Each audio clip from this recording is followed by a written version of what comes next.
Good morning and welcome again to Coffee with Mr. V. Today's just going to be a relatively short session just because we've been doing the advantages and disadvantages of specialization and trade.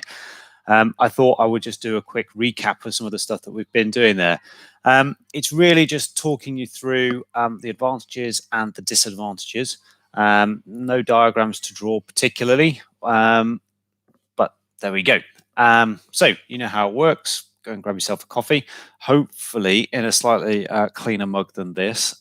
Disgusting, but never mind. Okay, go and grab a coffee or your favorite liquid, put it in a mug, a glass, a cup, come back to me, and then we're going to do the synchronized sip together, and that is going to be the best part of your lockdown day. Okay, so here we go. 1, 2, 3. Oh, I'm already right at the end of the cup, so there we go. Strong. Right, trade.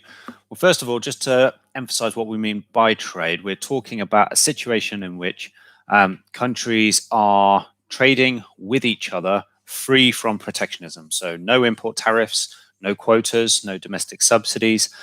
And to some extent, I think you should also assume that they are specializing and trading as well, because ultimately that's what the classical theory says, that in order to get the maximum utility out of trade, you should be specializing in the thing that you have comparative advantage in, and then trading at a mutually beneficial trade ratio. If you've forgotten about comparative advantage, I already did a video on that, so you're going to have a look at that at some point. So let's go through the advantages then of trade. The number one, these aren't in order of importance particularly, they're just in the order of the things that we've been talking about. Number one, I've put as consumer choice. Okay, I will always use the same examples because I think they're good. But ultimately, take a country like the UK. If we didn't trade, think about all the things that as consumers we wouldn't be able to consume, namely bananas, coffee. Bananas are the most commonly bought foodstuff in UK supermarkets. Coffee is the most commonly bought beverage in UK supermarkets. And yet neither of those two products are indigenous to the UK. Okay, we import them. And that gives us a good choice, yeah, satisfying wants and needs that we wouldn't be able to satisfy anyway. So consumer choice. Then I've got low prices. Now, actually quite a few of these are going to end up in low prices, but I guess what I'm talking about is simply just buying the consumer good that you want at a lower price than you could have done before. So maybe it's a car that's been made elsewhere, maybe it's a computer, maybe it's an electronic device that you're buying that simply was made cheaper. If I look at, if I look beyond my computer at the moment, I can see my daughters playing with cheap plastic toys, but they're cheap plastic toys that were probably made in somewhere like China or Taiwan. Okay, and they're cheap. Yeah, they're much cheaper than we would have been able to buy if we had bought them from a UK manufacturer. Okay, so we've got low prices there as well, and that's going to come up again. It might not be consumer goods, it might also be things like raw materials, it might also be things like component parts. So you could also talk about the costs of production for firms coming down as well, as the supplies, the inputs that they use are also coming down too. Then number three, I suppose what I'm saying here is a larger export market. Clearly, if you only sell to your domestic citizens, if you're not trading, all right, then your consumer base is limited to the number of people and households that are in your country. So, for example, in the UK, we've got about 65 million people or about 28 million households. But if we suddenly start expanding where we trade to, who we sell to, and let's say we incorporate Europe now, then suddenly Europe, there are 500 million citizens there. You can see how we've kind of expanded our potential consumer base from 60 million to 500 million. And then if we think about expanding it globally, suddenly we've gone from 60 million to 6 billion. Okay, so 100x. If you manage to sell more exports to more consumers, then remember X is a component of AD. In the UK, it's not a particularly large component of AD, but in other countries, for example, in China, it's about a third of AD, so it's huge. All right, so that will drive AD upwards, and therefore you'll get increases in real GDP because you're shifting to the right on the ADAS curve. And then we can link that to unemployment, cyclical unemployment. As AD goes up, demand deficient or cyclical unemployment will go down. That's because the demand for goods and services, exported goods and services going up, therefore the demand for labor is going up, and that is cyclical unemployment going down. I've called this 3B because I guess it's a follow-on from 3A, which is now that we are competing in this wider market of trade, we're going to get increased competition. So again, if we weren't trading, if we were just selling to our domestic citizens, we would only be competing against other domestic firms. But now that we are allowing imports, now we have competition from other foreign firms. Now I've put this in the positive column because theory of the firm, theme 3 in the A level or 1.5 in the IB, says that competition is good because it drives efficiency. All right. And if you've reached that point already, you'll know there are different efficiencies. I'm talking particularly here about dynamic efficiency and productive efficiency and X efficiency. All of those efficiencies will drive costs down, okay, which again is great for the consumer because they have more consumer surplus. Okay, so we like competition for that reason, particularly for consumers. It also, if you manage to increase exports, then you're increasing sales, you're increasing your supernormal profit, and that allows you to reinvest in your firm and grow, and that's when you get economies of scale. Okay, economies of scale, remember, allows you to come down your long-run average cost curve, and again, lower prices, lower unit costs mean lower average prices because you have increased the scale of your firm.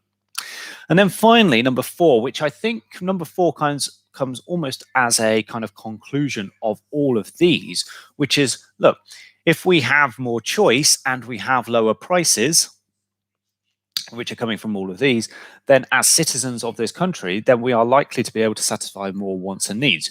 You could also bring that in, yeah, that if I'm more likely to have a job because there are more jobs available in the exporting market, then not only do I have a larger income, okay, the things that I want to buy are cheaper and there's more of them or greater choice. So my wants and needs as a consumer are going to be much better satisfied than they were before. You could also at this point talk about David Ricardo's theory, the theory of comparative advantage, and make the point that for, countries that do specialize and then trade at a mutually beneficial trade ratio can consume outside of their PPFs. And again, that's an illustration of living standards increasing because we are consuming more things. We are getting more utility than we would have done without trade. Okay. Right. So over to the potential disadvantages then. I've put here imports are increasing. So just like the fact that we have the potential for exports to increase. And by the way, this isn't saying it will automatically happen. It just says that the potential is there for more exports to increase. Similarly, I'm saying here that actually the potential is for more imports to increase. That should be fine because obviously if we weren't trading, we wouldn't have any imports. So the minute we start trading, it's possible, it's certainly true that our imports would increase. You can't necessarily say that the trade balance will either get better or get worse because you don't know unless you do a little bit more investigation which of those changes with exports or imports is likely to be higher at this stage. All we can say is if imports rise significantly, then that's likely to have a drag on AD.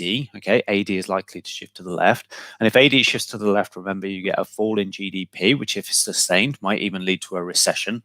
But it also might lead to unemployment going up because this is cyclical unemployment. There's not enough demand for goods and services, so there's not enough demand for labor, and therefore cyclical unemployment falls.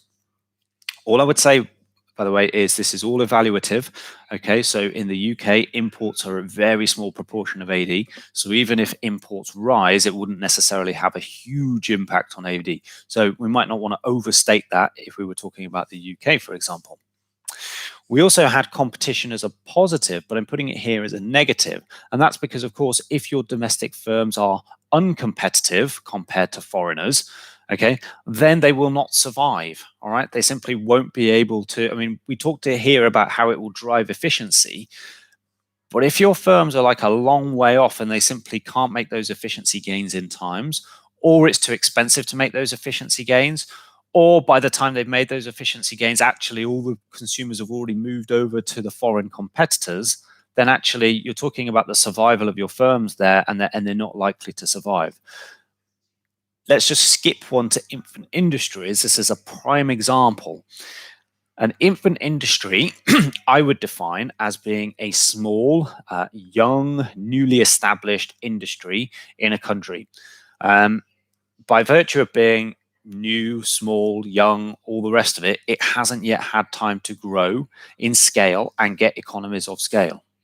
Well, if you don't have economies of scale and you are competing against other firms that do have economies of scale, then you're always going to lose because you can never meet their price. All right. So the only way to really survive is to become very niche or to get those economies of scale very quickly. But either way, you're not really going to compete very well in terms of the volume of sales that the other firm is making. So very often you find this with LEDCs that suddenly open up to trade, is that whilst they were doing quite well in their own domestic markets, now when they're competing against transnational corporations that are huge and have enormous economies of scale, they simply can't survive and they die out. Okay.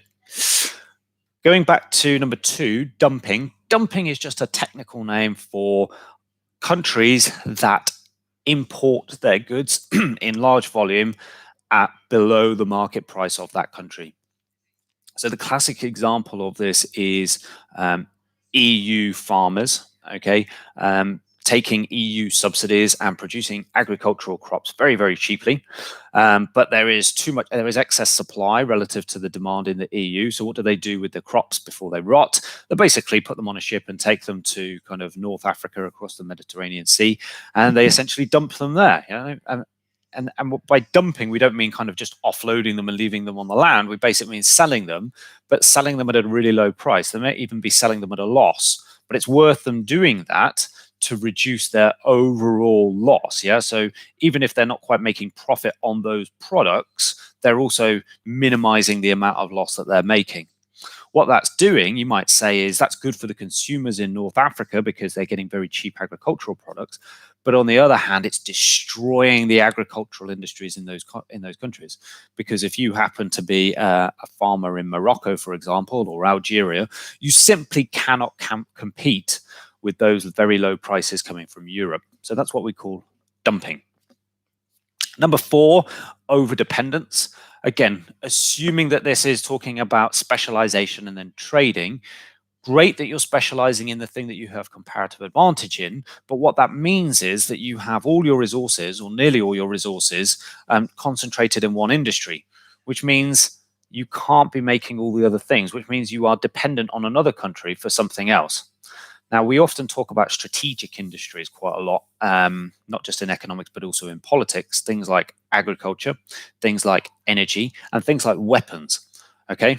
Those are probably some of the things that you don't want to be dependent on other countries for, because if they suddenly turn off the tap, yeah, if they suddenly say, well, we don't want to trade with you anymore, or if they hike up their prices on purpose, then suddenly you're struggling to have enough agricultural goods for your citizens, or you're struggling to have enough energy, or you're struggling to have weapons, and in a time of war, then that might be incredibly important. So we don't like being too over-dependent on other countries for particular goods, particularly strategic goods. So rather than fully specializing, actually what you might do is, no doubt, allocating a lot of your resources to the things you're good at, but certainly not going the whole way to 100% specialization, so that you have a fallback plan. Okay, if you need some food, if you need some energy, if you need some weaponry. Okay. Finally, down here, I've got cultural erosion. One of the easiest to remember, but it's not really an economic point as much. It just explains why some countries use protectionist measures. So the example that I gave you in class was France. Okay, there are quotas in France that say French radio stations have to play a certain amount of French music. French cinemas have to show a certain amount of French movies. They're doing this because they're worried about what they call the Americanization of French culture. And in order to preserve their French culture, they are kind of putting protectionist measures on the amount of American imports coming in. So there we go. I'm not for 1 minute saying that this is an exhaustive list of the possible advantages and disadvantages of trade. I'm just offering it to you as a list that I think would make quite a nice essay. and with that, I would be, it would be remiss of me if I didn't talk about kind of our current situation in 2019, 2020. Pre kind of pandemic, the only things that economists were talking about in the world was trade and the movement and what's happening to trade in the world. We've gone through this, as you know, we've gone through these 50 years of incredible globalization, interdependence of countries, explosion in trade between countries. And actually, in 2019, 2020, there does seem to be a slight rollback on that. We've got Donald Trump in America talking, basically starting a trade war with the US and China and threatening tariff each other on both sides. In the UK, we've got Brexit. We are threatening to destabilize the trading relationship that we have with Europe. So there are clearly plenty of people who are kind of looking at this side and thinking, well, actually, maybe the costs outweigh the benefits. And for those of you that have kind of done this with me in class, I think what we said was Donald Trump, let's say, is probably very worried about that one, all right? The fact that lots of jobs are moving abroad because Americans are consuming lots of imports from abroad. I mean, Chinese imports, okay, we're consuming too many Chinese products, and therefore lots of jobs are being lost abroad to China. What Donald Trump talks about a lot is bringing jobs back home. What he means is let's stop importing stuff from China. Let's start buying more stuff from American producers, and that will in turn create jobs in America. I would also argue that behind the scenes, they are very worried about overdependence. Not so much on things like cheap plastic toys, but in America, they talk a lot about things like energy independence.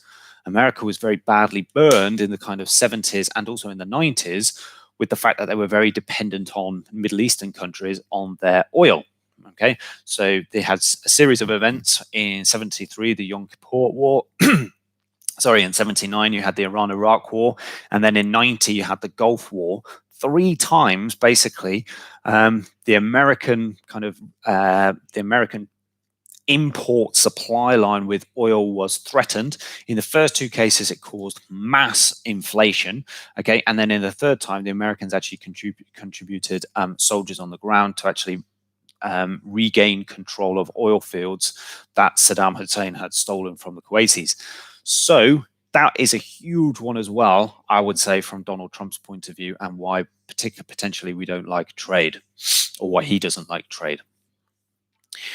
Given where we are now as well in this pandemic era, I would also say there is now going to be another movement away from trade. Because if you think about it, doing lots of trade, exporting and importing quite a lot, is potentially now going to be seen as a conduit for kind of passing on illnesses. So we might want to restrict the amount of contact we have with other countries, and that will include trade. Okay, so if we're and also and also almost a fourth one is that if we are dependent on other countries for a particular product and they go through their own pandemic, in which case they shut down, even if that pandemic never touches us, we are dependent on them for our products, and if they shut down, we won't get them.